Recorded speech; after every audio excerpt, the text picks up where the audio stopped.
Shalom saudara-saudara yang dikasihi Tuhan Yesus Kristus, salam sejahtera buat saudara semua dimanapun saudara berada. Damai dan sukacita oleh Roh Kudus melimpah senantiasa dalam hati dan kehidupan saudara semua. Renungan hari ini membahas tentang virus corona menurut pandangan Alkitab. Fenomena penyebaran dan korban yang berjatuhan dari virus corona membuat kita bertanya apa sebenarnya yang sedang terjadi. Apa yang dikatakan Alkitab mengenai peristiwa ini? Saudara yang dikasihi Tuhan, kita semua saat ini sedang hidup dalam periode akhir zaman. Tanda utama dari akhir zaman adalah kedatangan Tuhan Yesus Kristus yang kedua kali dari surga ke bumi. Tapi sebelum kedatangan Kristus yang kedua kali, ada tanda-tanda lain yang akan muncul dan terjadi di atas bumi. Rasul Yohanes menerima pewahyuan dari Tuhan mengenai apa yang akan terjadi sebelum kedatangan Tuhan ke bumi. Dalam Wahyu 1 ayat 19 dikatakan, "Karena itu tuliskanlah apa yang telah kau lihat, baik yang terjadi sekarang maupun yang akan terjadi sesudah ini." Di antara yang dilihat oleh Rasul Yohanes, salah satunya tertulis di dalam Wahyu 6 ayat yang ke-8. Dikatakan demikian, "Dan aku melihat, sesungguhnya ada seekor kuda hijau kuning, dan orang yang menungganginya bernama Maut, dan kerajaan maut mengikutinya. Dan kepada mereka diberikan kuasa atas 1/4 dari bumi, untuk membunuh dengan pedang, dan dengan kelaparan dan sampar, dan dengan binatang-binatang buas yang di bumi." Saudara yang dikasihi Tuhan, dalam bahasa aslinya, kata sampar ini disebut sebagai Thanato, yang artinya plak atau suatu wabah penyakit yang luar biasa efeknya pada manusia. Perhatikan ayat-ayat dalam Wahyu 6 ayat yang ke-8 ini, bahwa maut ini terjadi oleh karena pertama, pedang, yang berbicara tentang peperangan, konflik dan pertikaian yang besar. Kedua, kelaparan. 3, wabah penyakit. Yang keempat, binatang. Terjemahan aslinya berbicara tentang binatang liar.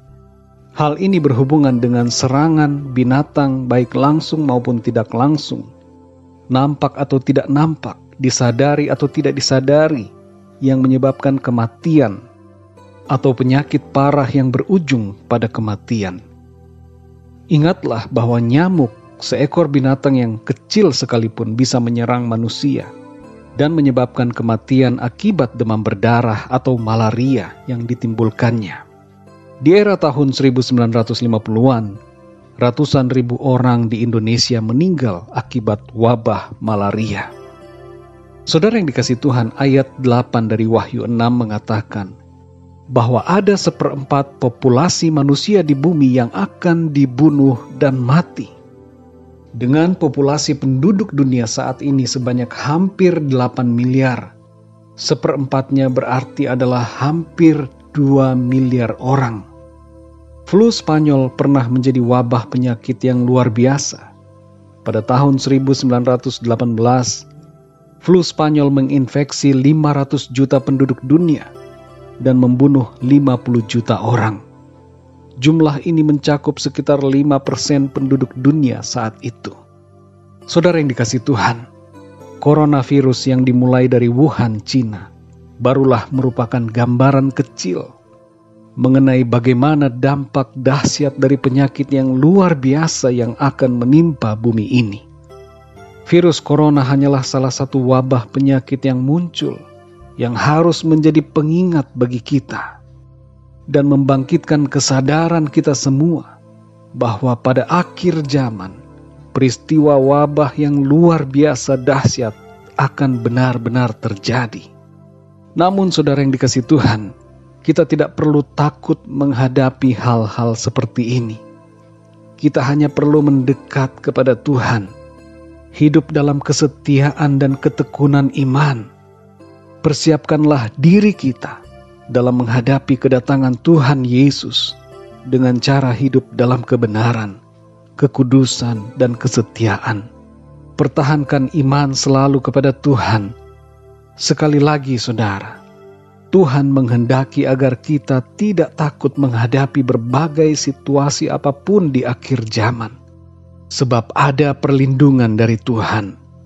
Ada jalan keluar dari Tuhan. Tuhan akan melindungi dan meluputkan kita anak-anaknya.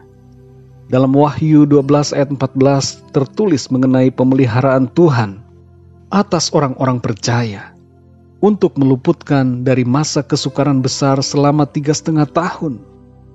Ini menunjukkan bahwa Tuhan mengasihi dan mau melindungi umat-Nya.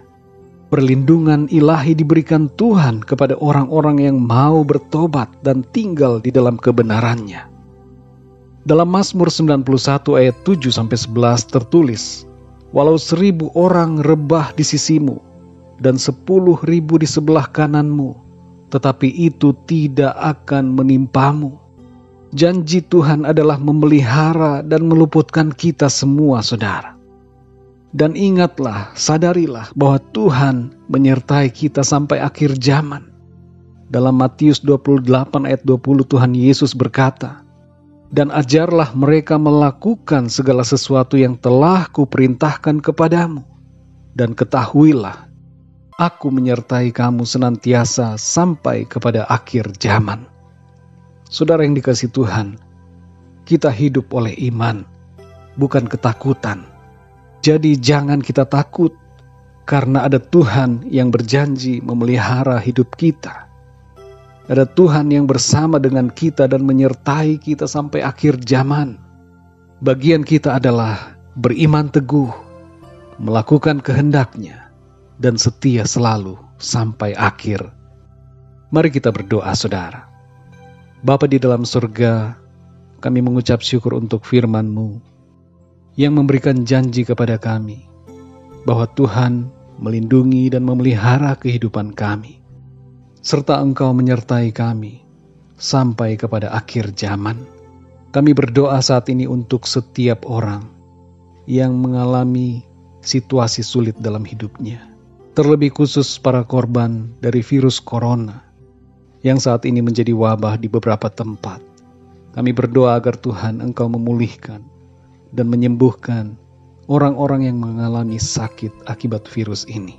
Kami berdoa untuk kota-kota di Cina, agar Tuhan Engkau memulihkan kota-kota ini. Dan kami berdoa agar Tuhan Engkau mencurahkan hujan keselamatan, anugerah dan kasih-Mu bagi bangsa Cina, agar mereka boleh mengenal Engkau dan datang kepadamu, ya Tuhan Yesus. Kami berdoa untuk perlindungan Tuhan bagi setiap anak-anak-Mu dimanapun di seluruh dunia. Dan kami berdoa untuk bangsa kami Indonesia, agar juga Tuhan Engkau memagari dengan kasih-Mu. Curahkanlah anugerah keselamatan bagi bangsa kami, sehingga bangsa kami boleh datang kepadamu Tuhan, mengenal Engkau dan percaya bahwa Engkaulah Tuhan Yesus, Juru Selamat, yang menebus dan memberikan kehidupan yang kekal. Terima kasih Tuhan. Pimpinlah hidup kami agar kami selalu setia, percaya kepadamu, dan senantiasa hidup dalam iman, tidak takut dalam menghadapi situasi apapun. Sebab Engkau Tuhan ada bersama dengan kami, menyertai hidup kami, memelihara dan melindungi kami, serta memberkati kami semua. Terima kasih Tuhan. Di dalam nama Tuhan Yesus Kristus kami berdoa dan mengucap syukur. Haleluya. Amin. Puji Tuhan, saudara yang dikasihi Tuhan, saya percaya firman Tuhan menjadi berkat dan kekuatan buat kita semua. Dan Roh Kudus akan menolong kita untuk lebih lagi memahami kebenaran firman Tuhan. Tuhan Yesus memberkati saudara semua. Sampai jumpa dalam renungan yang berikutnya. Haleluya.